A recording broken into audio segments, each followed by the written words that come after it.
No surrender. No retreat. No surrender. No retreat. Protesters at the Capitol making their voices heard after Governor Jeff Landry vows to crack down on crime throughout the state. Plus, what happens when St. Landry Parish reporter Paris Flanagan knocks on the door of the woman accused of shooting the Opelousas police chief and his wife?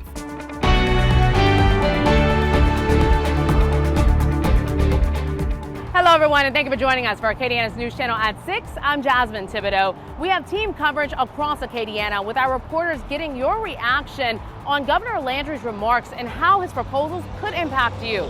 I'll be breaking down one proposal that could affect those who conceal carry.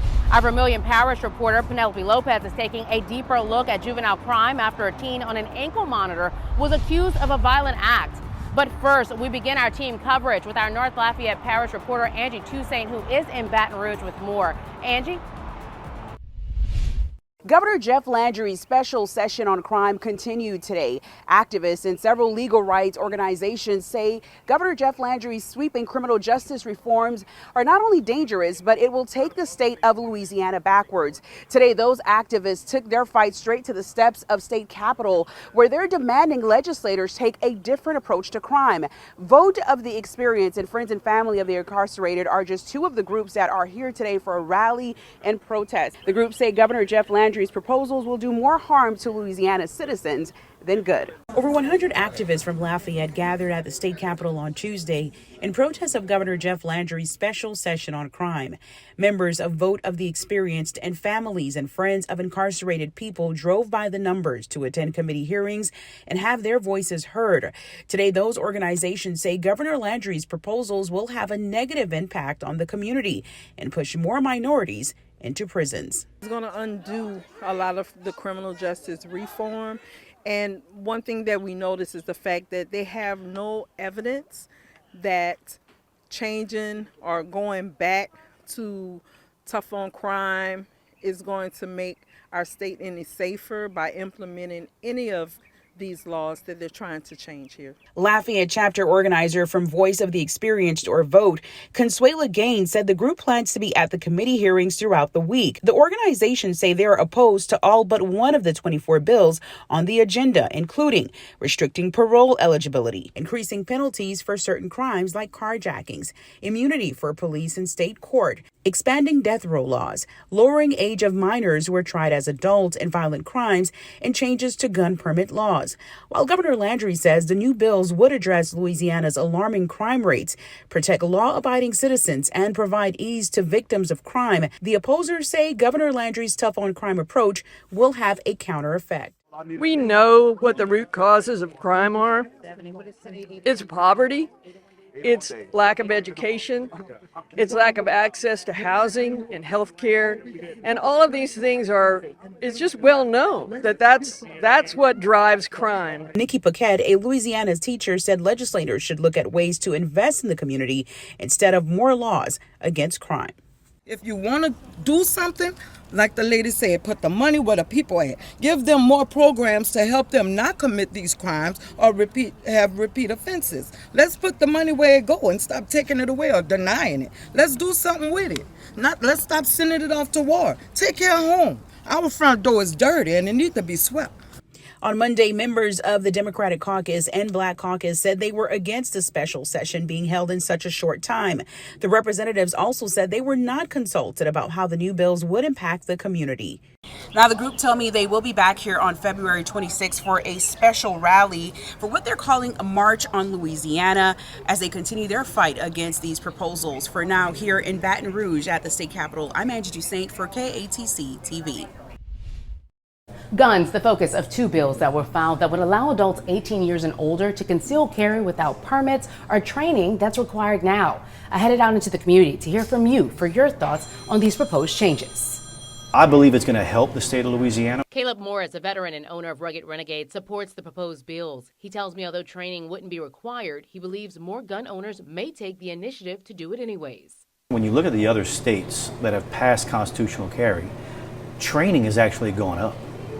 Individuals go out, they purchase a firearm, they start to carry concealed, and they realize, you know what, there's more to this than what I've done. But he does have his concerns. Morris says he hopes the public will educate themselves on where they can and cannot carry a concealed weapon, especially here in Louisiana. A business owner can just say, you know what, today we're firearm free. So what you're going to run across, I believe in the beginning, is more criminal trespassing, which is the thing you'd be charged with if you were carrying a firearm where you couldn't. Deputy Chief Eddie Thibodeau with the St. Landry Parish Sheriff's Office is a firearms instructor and fears the same. All the state is trying to do is say you don't have to pay the fee to the state, you don't have to have a card, but you still have to follow all the state and federal laws. Thibodeau says the proposed bills are still in their early stages, but he hopes to see some changes made. Personally, I believe in my Second Amendment, but we have to have a license to drive a car. We have to have training.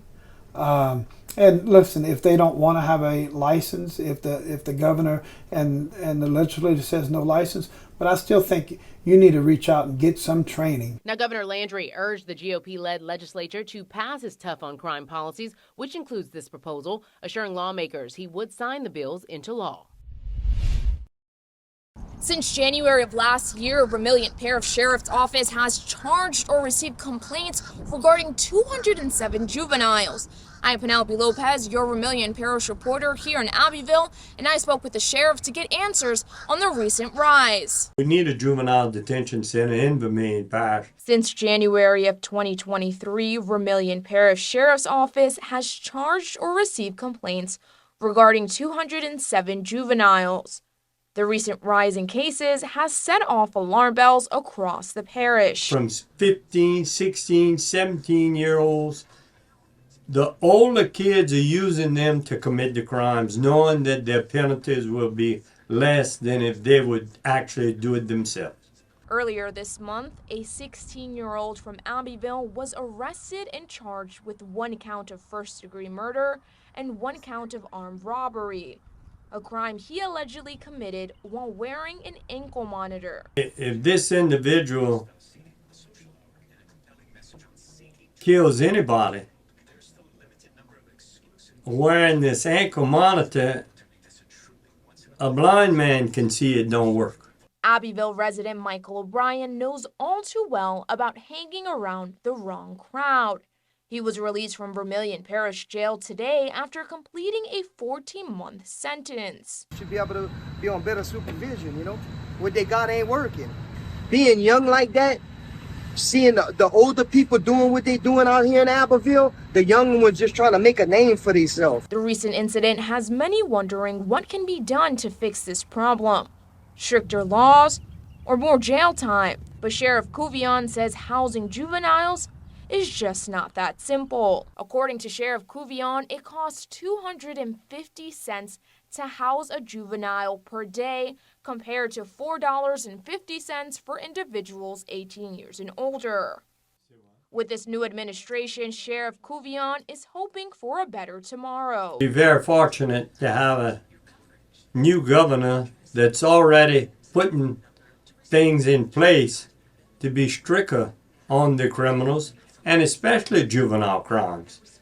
So there's always a light at the end of the tunnel. And having went through the system, Michael says it's better to go down a different path. Go get a job. Get out the streets. A second juvenile tied to the incident involving the teen on an ankle monitor was arrested. The incident remains under investigation. Reporting in Abbeville, Penelope Lopez, KATC-TV. I'm Jay Malbrough, your Acadian Parish reporter. I'm continuing to look into efforts to help reduce youth crime here in the area.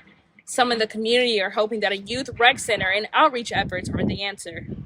Crawley Police Chief Troy Hebert is making an effort to reduce youth crime in the community by adding PS5s and other games to the Martin Luther King Jr. Rec Center in hopes of providing a fun and safe environment. The House of Restoration in Rain will also host a Save the Youth event on February 22nd at 6 p.m. It will feature a motivational speaker, games, food, and more. Hebert tells me it takes a community to make a difference. Mostly it's about us getting involved with our youth.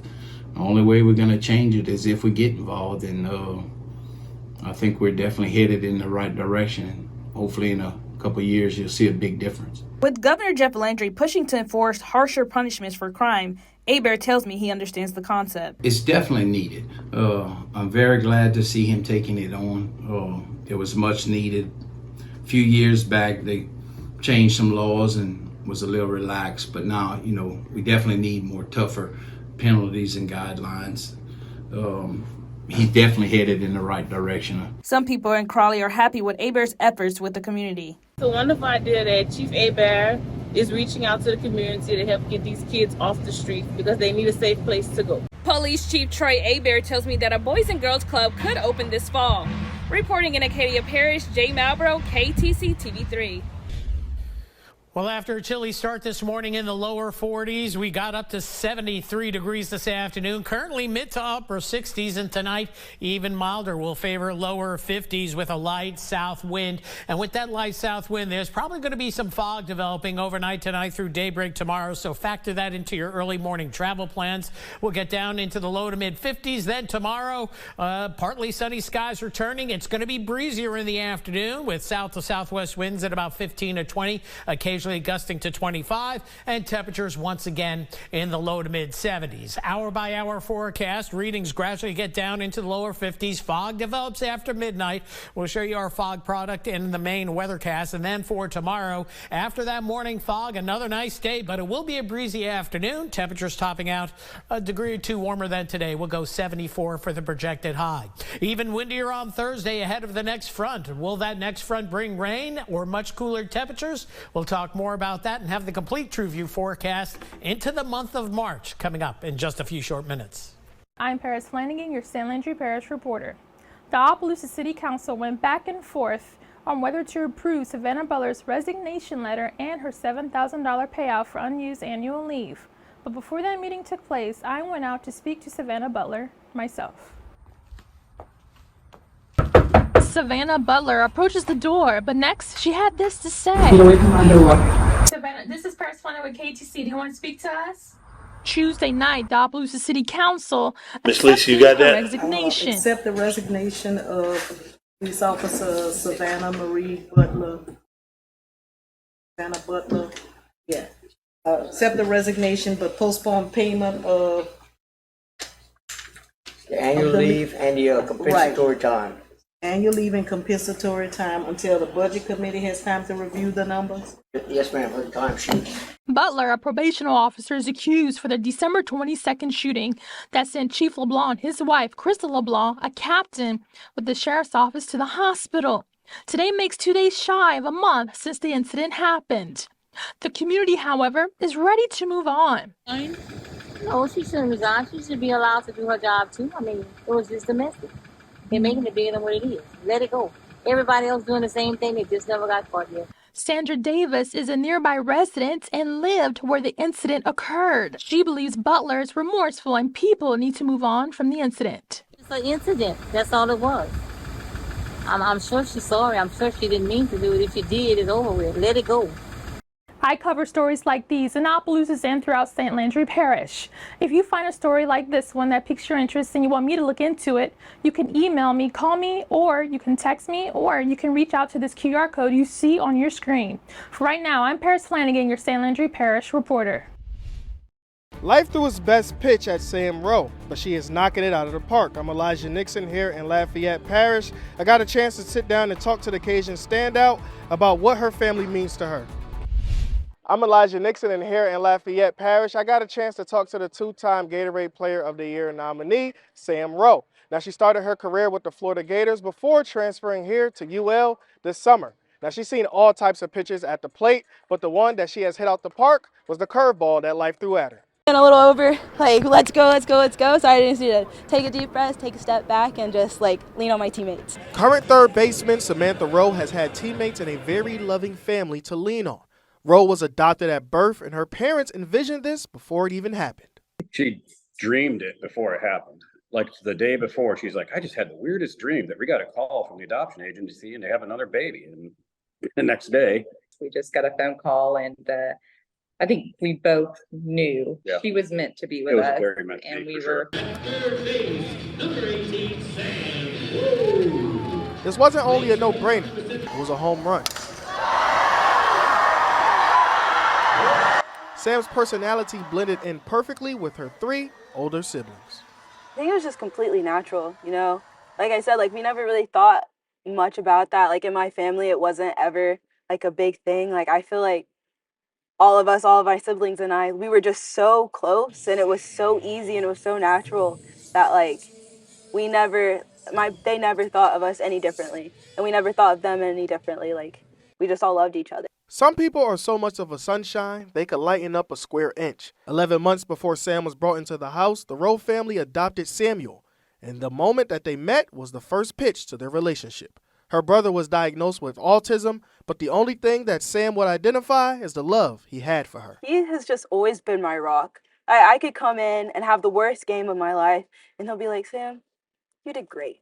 I'll be like, no, I didn't. He was like, does it really matter? I was like, yes, it really matters. He was like, well, I love you, regardless of if you did good in softball, Sam. But like, just being able to come back home to Samuel and him always, no matter what, have something good to say, something to bring me up, has just like, I miss it. I miss it so much. Thus far, it's been a fairy tale for Sam, and she is thankful for everything that has happened in her life.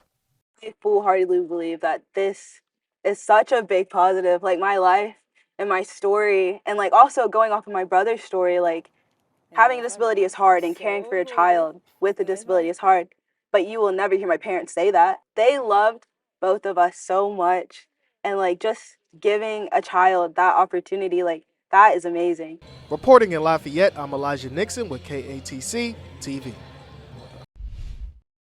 A crustacean saga you won't want to miss. Our St. Martin Parish reporter Samantha Loren has the tradition behind the annual crawfish pardon, where one crawfish gets a second chance. For the second year in a row, the city of Breaux Bridge hosted the 8th annual pardoning of the crawfish. I'm Samantha Loren, your St. Martin Parish reporter, and I speak with representatives here about the ceremony being held in Crawfish Capital.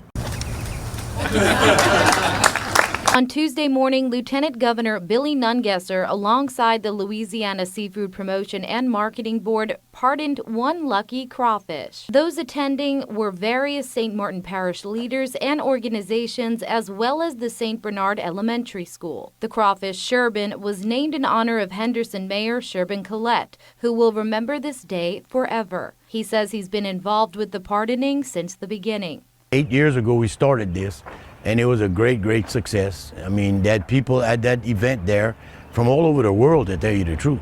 There are a lot of people there that I was surprised. I didn't think it was going to be anything that big, but I was very surprised, but I was grateful.